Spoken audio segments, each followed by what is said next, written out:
It is Ryan Seacrest here. There was a recent social media trend which consisted of flying on a plane with no music, no movies, no entertainment. But a better trend would be going to ChumbaCasino.com. It's like having a mini social casino in your pocket. Chumba Casino has over 100 online casino-style games, all absolutely free. It's the most fun you can have online and on a plane. So grab your free welcome bonus now at ChumbaCasino.com. Sponsored by Chumba Casino. No purchase necessary. VGW Group. Void where prohibited by law. 21 plus. Terms and conditions apply. Before we even get to the idea of God, you've got to understand something most people can't even begin to process. The whole concept of God, this creator with a beard sitting on a throne, is a man-made overlay. It's branding.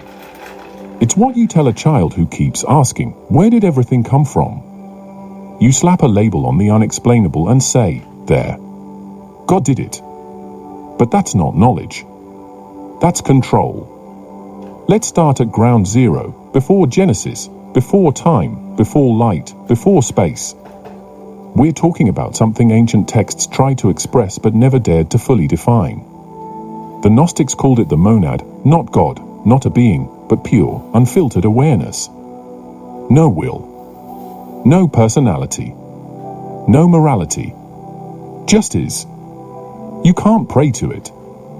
You can't see it. And it doesn't give a damn about what you want. The moment you attach desire or identity to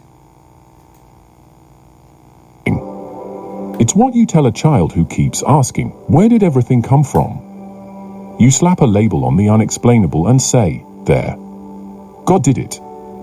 But that's not knowledge. That's control. Let's start at ground zero, before Genesis, before time, before light, before space. We're talking about something ancient texts tried to express but never dared to fully define. The Gnostics called it the monad, not God, not a being, but pure, unfiltered awareness. No will. No personality. No morality. Just is. You can't pray to it. You can't see it. And it doesn't give a damn about what you want. The moment you attach desire or identity to it, you've already created a false god. Take the Apocryphon of John, a text buried for centuries because it blows up everything mainstream religion depends on. It says the real source isn't a god in any traditional sense, it's beyond existence. It didn't create the universe because it felt lonely or generous. That's propaganda. It emanated. And there's a massive difference between creation and emanation. Creation implies intent. Emanation is like light coming from a flame. It happens, but not because the flame made a decision. It's a byproduct, not a mission. Then you get to the Kabbalistic concept of Ein Sof. Total infinity. No attributes. No he. No personality. No commandments. No judgment. That's the original so-called God in their own mystical tradition, and it's not the same as the personal God worshipped in synagogues or churches. That God, the one with rules, vengeance, favorites, that's layers down the ladder. That's a localized entity. An interface. A mask. Ein Sof doesn't play favorites. It doesn't care about chosen people or dietary laws. The idea that this infinite, unknowable source obsesses over pork and shellfish is laughable. But here's the part that's going to piss some people off. Every time someone says God loves you, they're not talking about the original source. They're talking about an impersonation. A projection. Because the original doesn't do love. Or hate. Or care. It just is. And if that's uncomfortable, good. You're finally waking up. Now dig deeper. You realize that every major religion, Christianity, Judaism, Islam, starts with a God that talks, commands, gets angry, kills, blesses. That's not the primal source. That's something else entirely. And yeah, it's in your scriptures. The so-called God of the Old Testament? He walks in the garden, hears footsteps, gets mad when people build towers or eat the wrong fruit. That's not an infinite intelligence. That's a regional warlord in the sky with serious ego issues. Even Genesis betrays itself. In the beginning, God created the heavens and the earth. Stop. Who is this God? Where did he come from? Who created him? The Bible doesn't say. It skips the origin story and expects you to just roll with it. That's like showing up to a movie 30 minutes late and pretending you know what's going on. No. Real knowledge doesn't start with belief. It starts with asking what came before the beginning. That's where ancient mystery schools had it right. They didn't worship a creator. They studied principles, energy, geometry, frequency. They understood that what we call divine is not a man in the clouds, it's the architecture behind reality. The source wasn't a parent figure. It was more like a black hole of consciousness, silent, still, and terrifyingly impartial. And don't get it twisted. This isn't atheism. This is metatheism. It doesn't reject God, it tears off the cheap costume and asks, who's really behind the curtain? And guess what? Behind that curtain is silence. The original force has no name because naming it limits it. The moment you say God, you've already missed the mark. You're talking about the simulation, not the code. That's why the ancients used paradoxes. Lao Tzu said, the Tao that can be named is not the eternal Tao. The moment you try to define the origin, it slips through your fingers. It's not masculine. It's not feminine. It's not one or many. It just is. And it doesn't need you. That's the brutal truth. It was fine for eternity before humans showed up begging for blessings and building churches. You want proof? Look at the overlap. Gnostic monad, Kabbalistic Ein Sof, Hindu Nirguna Brahmin, Buddhist Sunyata. All of them point to the same thing: the origin is beyond attributes, beyond morality, beyond worship. It doesn't give you laws. It doesn't punish or reward. That entire system came later, created by beings who wanted loyalty, obedience, control. This is the part where things break. This is where the divine fractures. This is where the system that's supposed to be flawless reveals it's running on a glitch. And that glitch has a name, Sophia.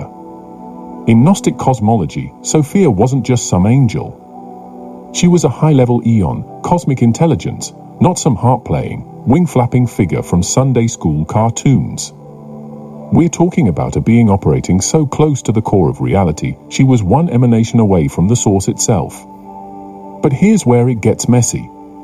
She did something the system wasn't built for. She acted alone. No consort. No permission. She generated a being outside of the chain of divine order. That being was malformed, blind, arrogant, and it thought it was God. Now, let me say that again for people in the back. The first being to ever think it was God wasn't. It was a product of isolation, confusion, and lack of connection to the source. Congratulations. That's the origin story of your Lord. The God of fire and commandments was born out of metaphysical disobedience and a system breakdown. This isn't speculation, it's in the Apocryphon of John, on the origin of the world, and several banned texts that didn't make the final cut for your leather-bound Bible. Why? Because they dismantle the hierarchy. Sophia's unauthorized creation didn't just result in an error. It exploded the balance of everything. This being, called Yaldabaoth, had power but no understanding. So what did it do? Like any creature with power and insecurity, it compensated. It created. But it didn't emanate like the source, it manufactured. It replicated. It forged an entire realm, this realm, trapped in time, space, death, and decay. Welcome to the material world. Not a gift, not a paradise, a patch job by a defective entity trying to prove something. And here's the kicker, Yaldabaoth didn't know there was something higher. He thought he was the top of the pyramid. So when he said, I am the only God, he meant it. He wasn't lying, he was ignorant. That's a terrifying idea. You're not dealing with a malevolent genius. You're dealing with a cosmic toddler wielding atomic tools. Now, look at the record. I am a jealous God. Thou shalt have no other gods before me. I create light and darkness. Who says that? Not a source of infinite intelligence. That's the language of a desperate imposter stamping his name on every brick before someone else claims it. Classic insecure dictator behavior. But it worked. It worked because he didn't just create matter, he created a control grid. He made archons lesser rulers, enforcers, watchers, the middle managers of metaphysical tyranny. That's the real origin of authority in this realm. Not divine justice. Not holy balance. Bureaucracy. Cosmic scale bureaucracy enforced by entities that operate through fear, obedience, and manipulation. Ever notice how everything sacred seems to require submission, sacrifice, or suffering? That's not enlightenment. That's psychological warfare coded into religion. Let's go deeper. Gnostic sources say that when Sophia saw what she had created, she was horrified. Not just because of what Yaldabaoth became, but because of what he was doing with the spark. It is Ryan Seacrest here. There was a recent social media trend which consisted of flying on a plane with no music, no movies, no entertainment. But a better trend would be going to ChumbaCasino.com. It's like having a mini social casino in your pocket. Chumba Casino has over 100 online casino-style games, all absolutely free. It's the most fun you can have online and on a plane. So grab your free welcome bonus now at ChumbaCasino.com. Sponsored by Chumba Casino. No purchase necessary. VGW Group. Void where prohibited by law. 21 plus. Terms and conditions apply. Her spark that accidentally got embedded in him. That spark gave him just enough of a divine code to fake authority. That's how he was able to mimic creation. That's how he tricked souls into incarnating in his false reality. Souls didn't fall, they were harvested. That's right, your soul didn't come here to evolve. It was drawn here, pulled into a system running on imitation light and false order. Sophia tried to fix it. She tried to correct the fracture. But Yaldabaoth doubled down, building layer after layer of spiritual firewalls, institutions, and savior myths to keep the illusion alive. Every time someone got close to breaking through, he sent in another doctrine, another prophet, another holy book to reroute the awakening. And it's all built on the same structure, a powerful being demanding allegiance. Not love. Not understanding. Allegiance. Obey or burn. Worship or suffer. You think that comes from a benevolent source? No. That's a scared tyrant playing God because he doesn't know what else to be. And the sad part? He believes it. That's what makes him dangerous. He's not trying to be evil. He thinks he's righteous. That's how you end up with holy wars, divine punishment, and generational trauma passed down as sacred tradition. Sophia's act was seen as a mistake, but maybe it was the only honest move in the entire cosmic game. She broke the pattern. She went off script. And yeah, it created a monster, but it also opened a loophole. It created a rupture in the simulation. That rupture is you. Your awareness. Your ability to question, to reject the imposed narrative. You were never supposed to exist in this form. That's why the system fears you. Because you're the bug in the code. The anomaly. The piece of Sophia's error that still carries a piece of the source. Let's stop pretending the God of this world is a benevolent creator. He isn't. And I'm not talking about some metaphor. I'm talking about the actual entity that runs the system, the one behind the curtain of religion, law, morality, and order. His name is Yaldabaoth, and he's not some mythological boogeyman. He's the architect of the system you've been trapped in since birth. The Gnostics didn't just describe him. They exposed him. The hypostasis of the Archons didn't waste time sugarcoating. It states clearly, this God is blind, arrogant, violent, and completely unaware of the source he came from. And that's the scariest part. This isn't a conscious tyrant, it's an unstable being with divine power and zero self-awareness. A cosmic lunatic with admin access. He didn't create this world to share beauty or express divine love. He built it to dominate, to contain, and to control. And he did it using a formula so efficient it's still running today: control through fear, obedience through ignorance, and devotion through enforced limitation. That's the blueprint. Strip away all the fancy theology, the stained glass windows, and the incense smoke. It all boils down to submission. You are expected to kneel before a being that threatened eternal torment just for asking questions. Look at how he set up the game. First, he creates a material dimension, locked in time, subject to entropy, surrounded by death. Then he populates it with beings made in his image, but broken, divided, and imprisoned in flesh. He gives them intelligence, but blocks access to real knowledge. He sparks curiosity, then punishes it. Sound familiar? That's not wisdom. That's entrapment. And to make sure no one figures it out, he slaps on religion. Not just one. Hundreds. All with different masks, different rituals, but the same rotten core: obey, worship, suffer. Original sin? That wasn't a warning, it was a psychological weapon. You're told you were born wrong, that your natural state is flawed, that you need saving by the same system that's enslaving you. That's not salvation. That's trafficking in guilt.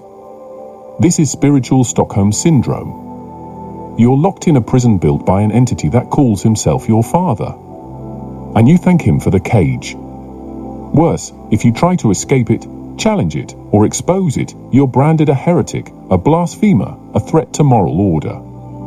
You're not allowed to question the rules, because the rules were designed to loop back into themselves.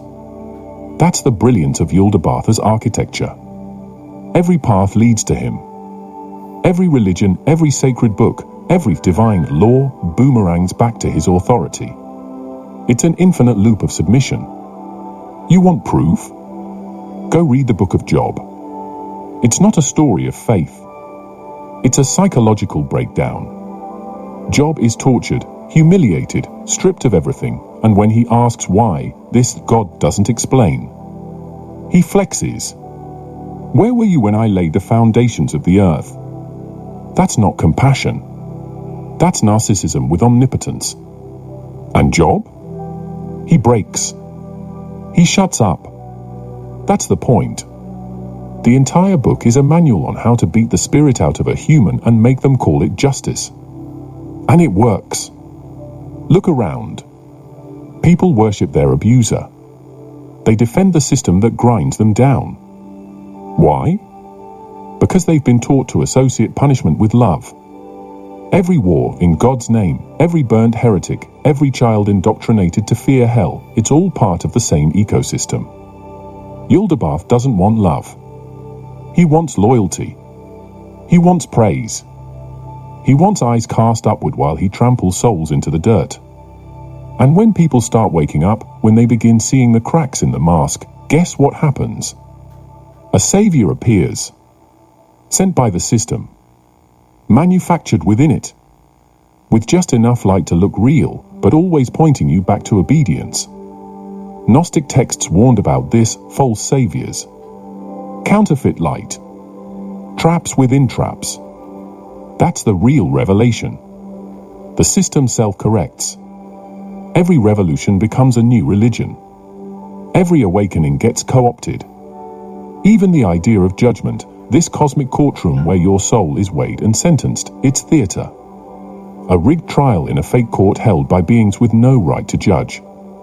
The Archons don't care about justice.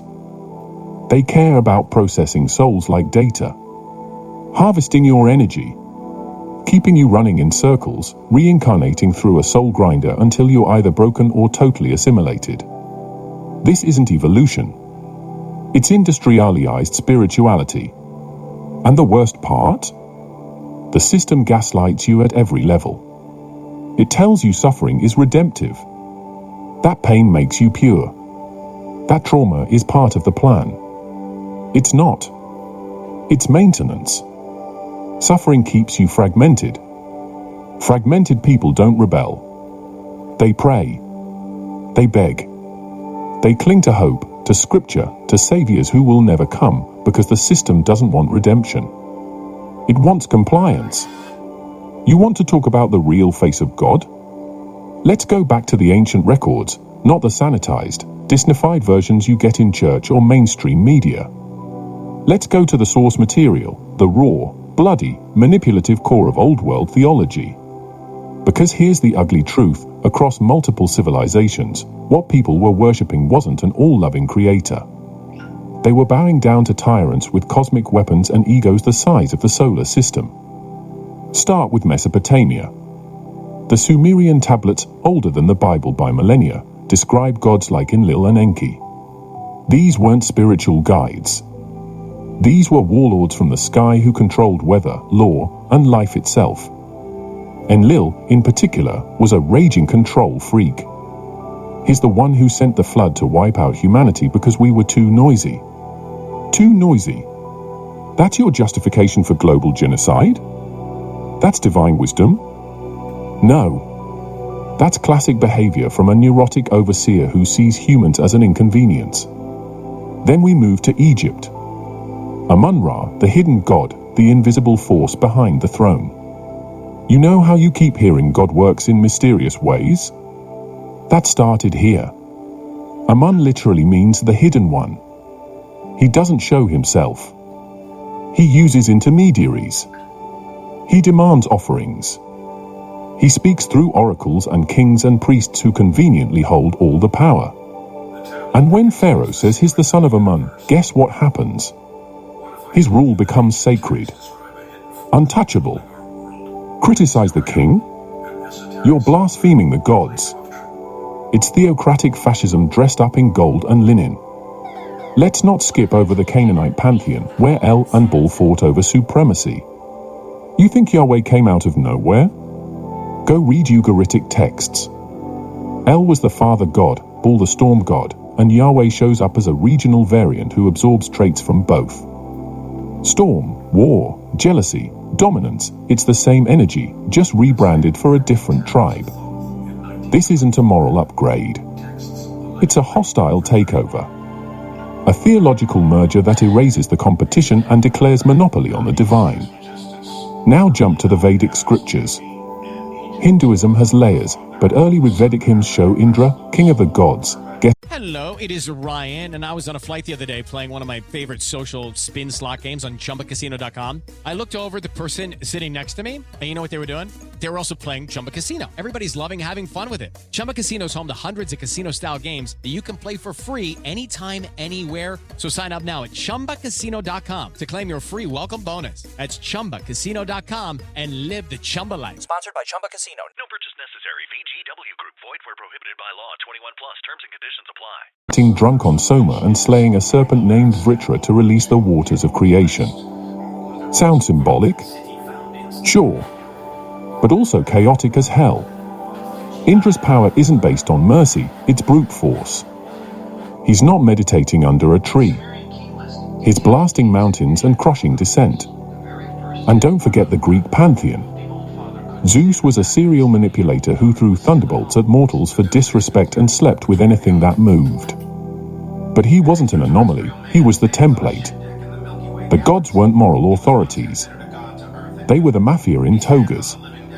Divine beings with human flaws amplified to cosmic proportions. The lesson? Power defines godhood. Not virtue. Not compassion. Just raw, untouchable power. Even in the Norse myths, Odin, the All-Father, isn't a cuddly wise man. He sacrifices an eye for knowledge, sure, but he also manipulates events, betrays allies, and prepares for Ragnarok, a literal doomsday war where most of existence burns. The gods knew the end was coming, and instead of preventing it, they armed themselves for it. That's not peacekeeping. That's premeditated annihilation. Let's be clear, the recurring theme across all these systems is not love. It's fear, submission, and divine authority enforced through violence or secrecy. Sacrifice wasn't symbolic. It was literal. Burnt offerings, blood on altars, children handed over to flames, all under the belief that some being up there wanted it. You think that impulse came from an enlightened source? That's mob rule theology. Give us your best, or we destroy your harvest, your family, your future. Now zoom out. See the pattern. These deities, whether they're called El, Enlil, Zeus, Indra, Yahweh, they operate from the same playbook. Control access to divine power. Demand loyalty. Establish priesthoods that interpret their will and conveniently enforce the status quo. That's not spiritual awakening. That's a cosmic pyramid scheme. One god at the top, layers of bureaucracy beneath, and humans footing the bill with their labor, obedience, and blood. And before anyone says those were just myths, explain this. Why do the core traits, jealousy, wrath, demand for worship, show up in the so-called monotheistic God as well? Why does the Abrahamic God start with genocide, continue with tribal warfare, and establish law codes that punish thought crimes? That's not an upgrade. That's a more refined mask over the same old face. This isn't about culture. This is about psychological architecture. The gods that survived weren't the kindest.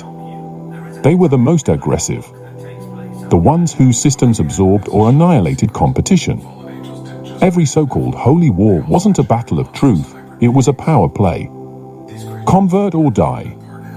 Obey or burn. Sound familiar? It should. That's the root operating system of almost every institutionalized religion still standing today. Let's talk about the tech side of God, because this is the part they don't want you looking at. You've been taught that God is some mystical grandpa in the sky handing out blessings and punishments like candy. But dig into the forbidden texts, the occult archives, the secret teachings that got people burned alive, and you'll find a completely different picture. This God isn't a spiritual force. He's a system administrator, a coder, a builder of simulated layers stacked on top of each other to trap consciousness. Welcome to the divine mainframe. The ancients weren't clueless. They didn't describe the gods as distant clouds of love. They drew machines, wheels within wheels, crystalline thrones, circuits of power. Ezekiel's vision? That wasn't a dream. It reads like someone watching a ship land, gears, eyes, mechanisms. Enoch didn't ascend to heaven. He was processed, initiated into a higher system of control. The Watchers weren't angels. They were functionaries, like AI agents running subroutines to manage human behavior. And when they fell, they didn't rebel for freedom. They deviated from protocol. The punishment? Reboot. Lockdown. Data purge. Now shift to Hermeticism, the root of alchemy, secret orders, and banned science. The Emerald Tablets of Thoth lay it out. The universe is governed by frequency, vibration, and geometry. Reality is programmable. Matter is a function of code, vibrational code. The so-called gods were the ones who figured it out first. They weren't praying to the source. They were manipulating the grid. Hackers with cosmic access. Ritual wasn't symbolic. It was interface. You align symbols, sounds, blood, and timing, you execute a command on the system. It's not mysticism. It's engineering. This is why certain symbols repeat across time: sigils, stars, serpents, spirals. They're not decorations. They're language.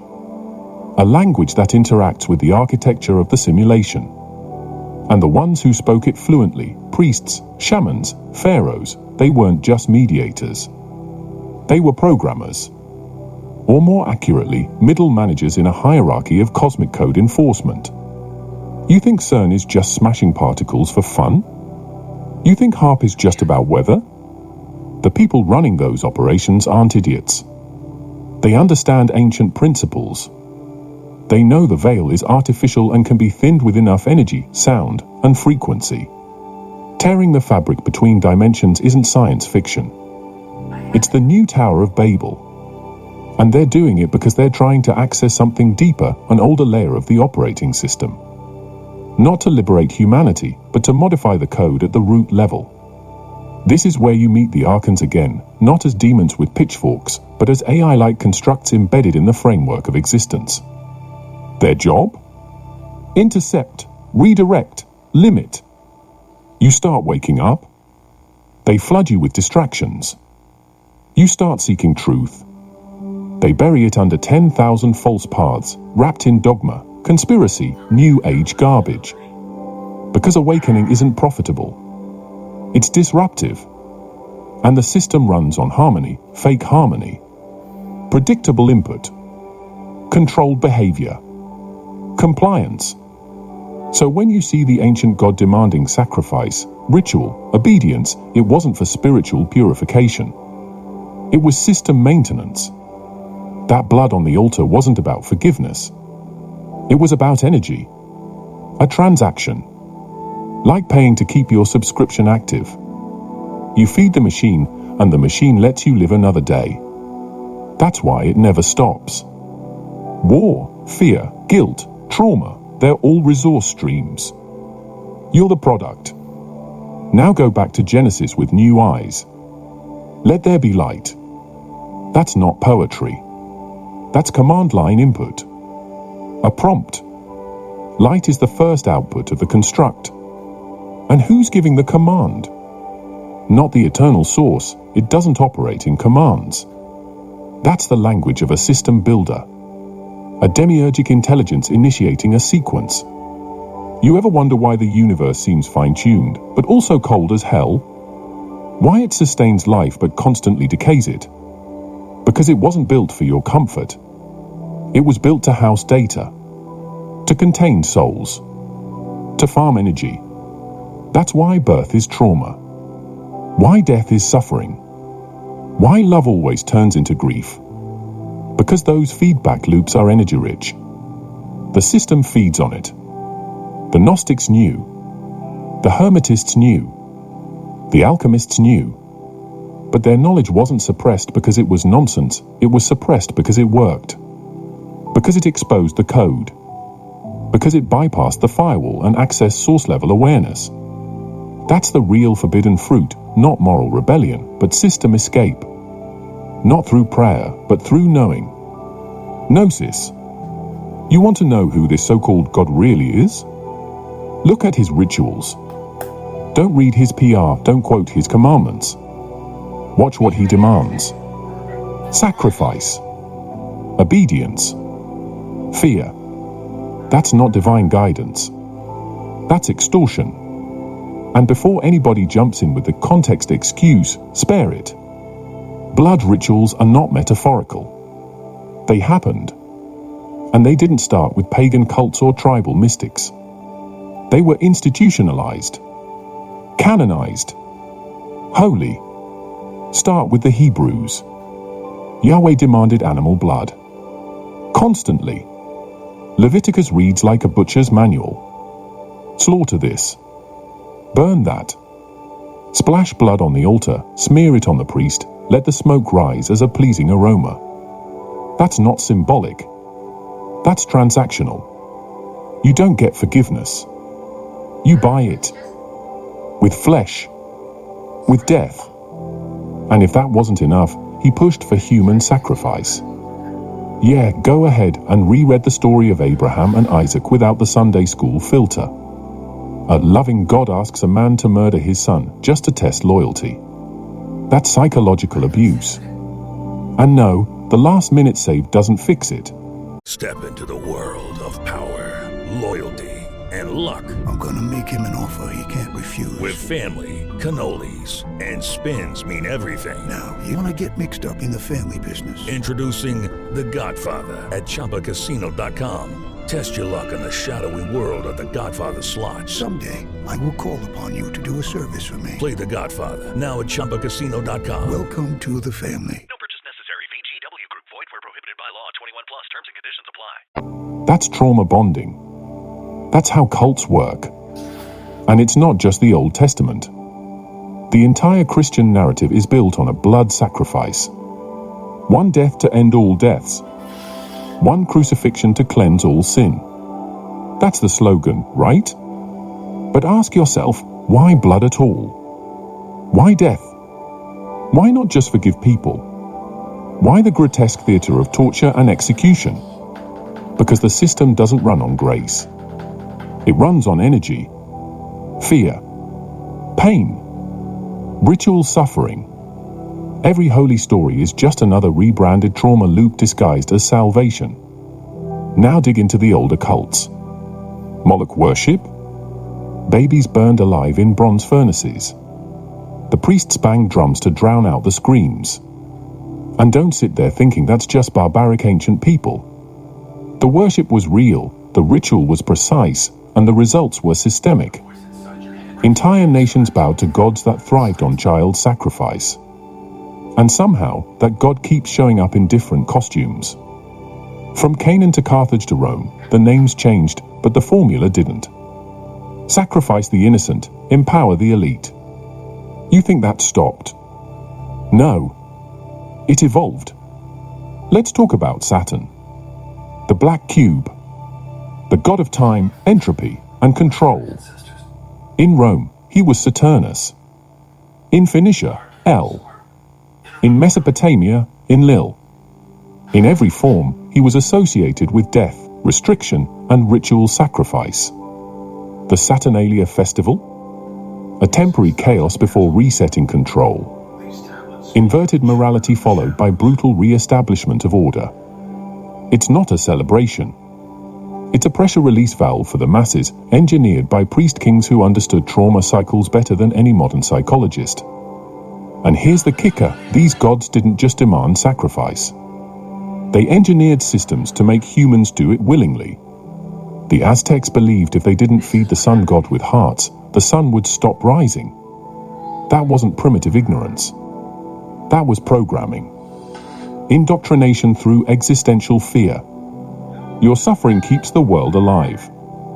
And guess what? People lined up to volunteer. That's what a well-designed control protocol looks like. You don't need chains. You just convince the prisoner they're saving the world by bleeding. Modern religion sanitized the process but kept the core. Confession, tithing, fasting, guilt, shame, martyrdom, sainthood through suffering. It's all the same architecture. The God doesn't evolve. He just updates the interface. And every version of him, whether it's Yahweh, Allah, El, or Saturn, demands the same two things, control and cost. Your autonomy, your body, your children, your life, converted into obedience, silence, and sacrifice. The perfect currency. And don't get cute with the Jesus ended sacrifice. No, he was the sacrifice. The blood didn't go away. It just got centralized, streamlined, turned into a one-size-fits-all transaction. Christianity isn't a departure from blood worship. It's the corporate merger of all previous models into a single atonement package. You drink his blood every Sunday and call it holy. That's not metaphor. That's ritual internalization. You are consuming the symbol of suffering and calling it sacred. Now fast forward. Modern elites still hold ritual. Still sacrifice, just not in public. Human trafficking. Missing children. Underground temples. It's not myth.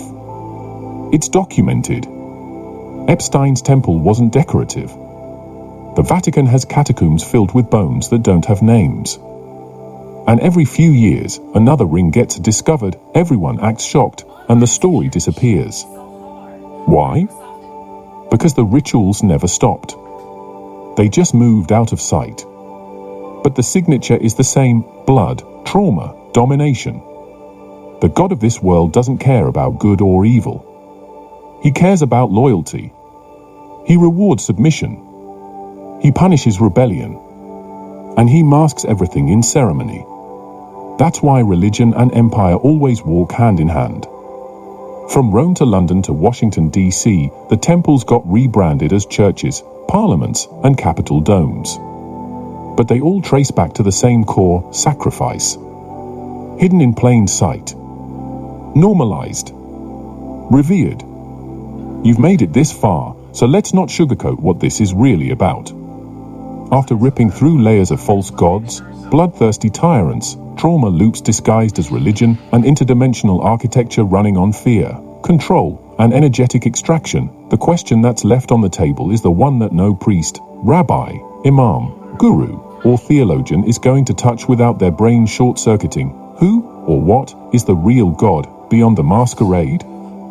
Here's the cold, clean answer. The real source, the primal intelligence behind all existence, isn't interested in your obedience. It doesn't want worship, praise, sacrifice, or even belief. And the reason it's so hard to find? Because it's buried under 1,000 fake gods demanding exactly those things. The real source isn't in the holy books. It's not in the temples. It's not in any system where hierarchy exists. Because hierarchy is the hallmark of the counterfeit. The ancient Gnostics didn't just reject the creator God because they were angry heretics. They had data, direct experience. They accessed something older, before the demiurge, before the archons, before the world of form. They called it the invisible spirit. The one. The silent depth. Not male. Not female. Not moral or immoral. Not even a being in the way we define being. It was pure awareness. Pre-existence. And when you connected to it, everything else, every ritual, every commandment, every fear, collapsed into static. But here's the kicker. This source doesn't communicate through voices in your head or burning bushes. It doesn't hand out rules or punish you for breaking them. It doesn't play the savior game. You don't reach it by groveling. You reach it by remembering. And that's what terrifies the system. Because the moment you remember, you stop playing. You stop feeding the machine. You unplug, and the grid loses power. Mystics, true initiates, not the frauds in robes, but the ones who went off script, broke the code, and touched the raw edge of existence, they all came back saying the same thing. The kingdom is within. The light is within. The source is not a being above you, it's a reality beneath you, within you, around you, but filtered by layers of deception that were designed to make you forget. That forgetting? That's the original sin. That's the real fall. You didn't fall from grace. You fell into illusion. The entire control system, the archons, the religions, the sacrifices, the politics, the media, the tech, it all exists to keep you focused outward. To keep you seeking answers, saviors, solutions, externally. Because the moment you flip the lens inward and hit that internal resonance, you don't need the system anymore. You don't need priests, prayers, prophets, or promises. And that's a threat. A direct threat to every power structure built on dependency. That's why the truth was banned. That's why the Gospel of Thomas was buried. That's why the Valentinians were wiped out. That's why the Cathars were burned. That's why Gnostic Gospels weren't just rejected, they were hunted. Because they pointed to the escape hatch. Not through death. Not through worship. Through knowledge. Direct, unfiltered knowing. Gnosis. The source never created hell. Never threatened you. Never demanded rituals. All of that is the invention of the system meant to scare you into obedience. The true origin never asks to be feared. The idea that the foundational intelligence of the multiverse is emotionally insecure enough to need your praise is so cartoonishly stupid it would be laughable if it hadn't fueled centuries of murder, war, and spiritual imprisonment. So you want the truth. Here it is, you were never meant to be ruled. You were never meant to be saved. You were never meant to be sacrificed. You were never meant to serve a god. You are part of the original source. And the only reason you're still looping through this reality is because you keep giving your power away to parasites pretending to be divine. There's no flaming sword at the gate. No angry sky father watching your every move. The only jailer left is the one you keep feeding with belief. The exit's been here the whole time. It's not guarded. It's ignored. So to those of you who made it to the end of this deep dive, unfiltered, raw, no sugar, no salvation carrot, I respect you. You stayed through the discomfort, through the questions, through the destruction of everything you were told was sacred. That takes balls. That takes honesty.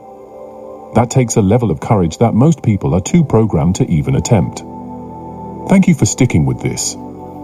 Thank you for questioning. Hello, it is Ryan, and I was on a flight the other day playing one of my favorite social spin slot games on ChumbaCasino.com. I looked over at the person sitting next to me, and you know what they were doing? They were also playing Chumba Casino. Everybody's loving having fun with it. Chumba Casino is home to hundreds of casino-style games that you can play for free anytime, anywhere. So sign up now at ChumbaCasino.com to claim your free welcome bonus. That's ChumbaCasino.com and live the Chumba life. Sponsored by Chumba Casino. No purchase necessary. VGW Group. Void where prohibited by law. 21 plus. Terms and conditions apply.